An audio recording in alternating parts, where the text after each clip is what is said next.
আসসালামু আলাইকুম এভরিওয়ান। আশা করছি আপনারা সবাই অনেক ভালো আছেন। আপনাদের সবাইকেই মন জাহান কুকিং চ্যানেলে স্বাগতম। আপনাদেরকে আজকে আমি বানিয়ে দেখাবো রেস্টুরেন্ট স্টাইলে অথেন্টিক স্বাদের চাউমিন রেসিপি। আপনারা কিভাবে খুব অল্প সময়ে অল্প কিছু উপকরণে বানাতে পারেন চলুন দেখে নেওয়া যাক। প্রথমেই আমি নিয়ে নিব বোনলেস চিকেন, ছোট ছোট করে কেটে নেওয়া।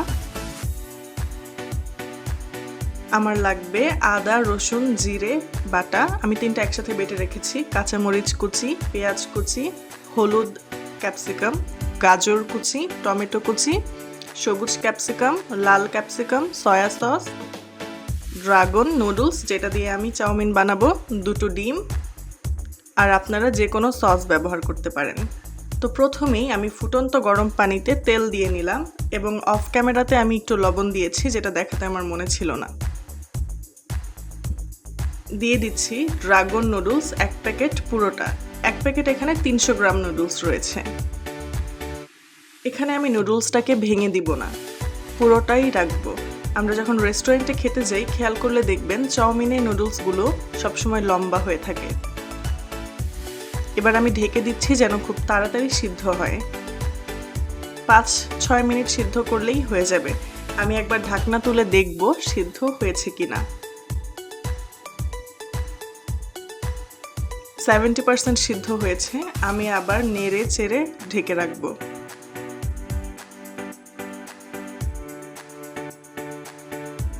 কিছুক্ষণ পর আমি আবার চেক করতে এসেছি।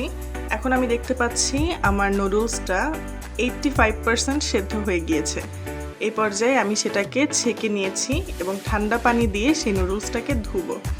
এর ফলে কি হবে, আমার নুডলসটা স্টিকি হয়ে থাকবে না, একটার সাথে একটা লেগে যাবে না।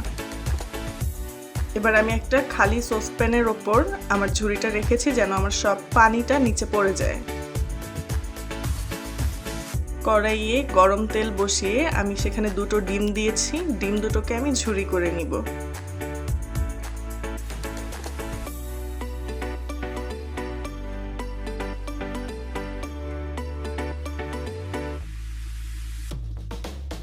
ডিম দুটো ঝুরি হয়ে গেলে আমি সেটাকে একটা বাটিতে তুলে নিব। খুব বেশি শক্ত করে ভাজবেন না, তাহলে সেটা টেস্ট নষ্ট হয়ে যায়। এবার আমি কড়াইয়ে তেল দিয়ে দিলাম এবং সেই চিকেনগুলো দিয়ে দিচ্ছি।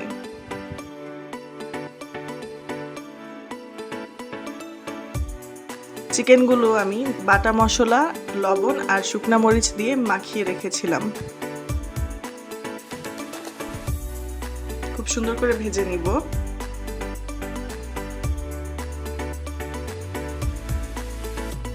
যখন আমার ভাজাটা হয়ে যাবে তখন আমি এখানে পেঁয়াজ কুচি দিয়ে দিব।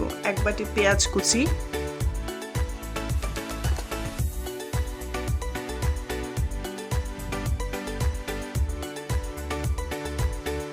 দিয়ে দিব কাঁচামরিচ কুচি, গোলমরিচ গুঁড়ো। গোলমরিচটা আপনি সবসময় ব্যবহার করবেন। চাইনিজ রান্নাতে গোলমরিচ ছাড়া কখনোই আপনি রেস্টুরেন্টের ফ্লেভার পাবেন না।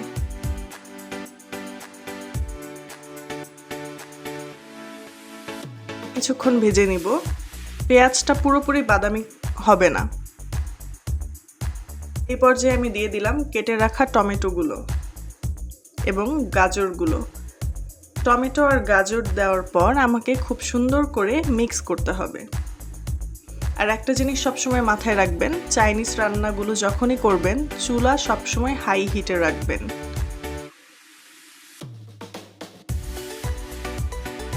একটু পরপর নেড়ে দিবেন যেন কোনো কিছু নিচে লেগে না ধরে কড়াইয়ের সাথে।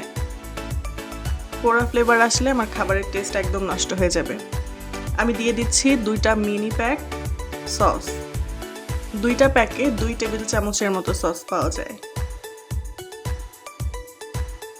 দিয়ে দিচ্ছি 2 প্যাকেট ম্যাজিক মশলা।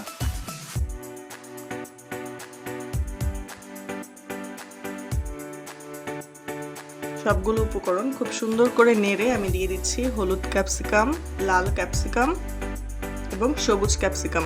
আপনারা অনেকেই হয়তো ভাবতে পারেন 3 ধরনের ক্যাপসিকাম না দিয়ে আমি চাইলে 1 ধরনের ক্যাপসিকামও ইউজ করতে পারি। হ্যাঁ, অবশ্যই ক্যাপসিকাম অপশনাল, আপনারা চাইলে ইউজ করতে পারেন। তবে 3টা ক্যাপসিকামের কিন্তু আলাদা গুণ রয়েছে। আমরা অনেকেই মনে করে থাকি 3টা ক্যাপসিকাম একই সবজি, আসলে একই সবজি নয়। এরপর আমি ঝুরি করে রাখা ডিমগুলো দিয়ে দিলাম। এবার সবগুলো উপকরণ আবারও খুব সুন্দর করে নেড়ে নিব। আমার এই মিক্সটা একদমই রেডি। এবার আমি সেখানে আগে থেকে সিদ্ধ করে রাখা নুডলসগুলো দিয়ে দিলাম।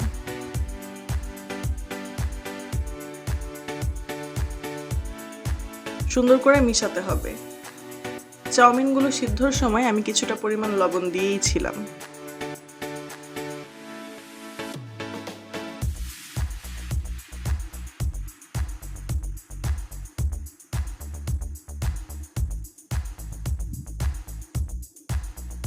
এই তো তৈরি হয়ে গেল আমার চাউমিন।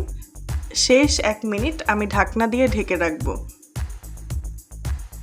ঢাকনা তোলার পর আমার চাউমিন একদম 100% রেডি। একটু নেড়ে আপনাদেরকে দেখিয়ে দিচ্ছি।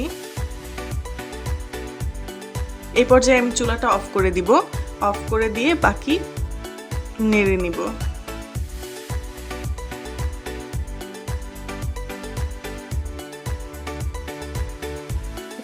দেখে নিন কালারটা কত সুন্দর এসেছে, একদমই আর্টিফিশিয়াল মনে হচ্ছে না। এই তো আমার চাউমিন একদমই রেডি। আমার চ্যানেলের রান্নাগুলো যদি আপনাদের ভালো লেগে থাকে অবশ্যই আপনারা বাসায় চেষ্টা করবেন এভাবে রান্না করতে, এবং রান্না করার পর খেতে কেমন হয়েছে সেটা অবশ্যই আমাকে কমেন্ট করে জানাবেন।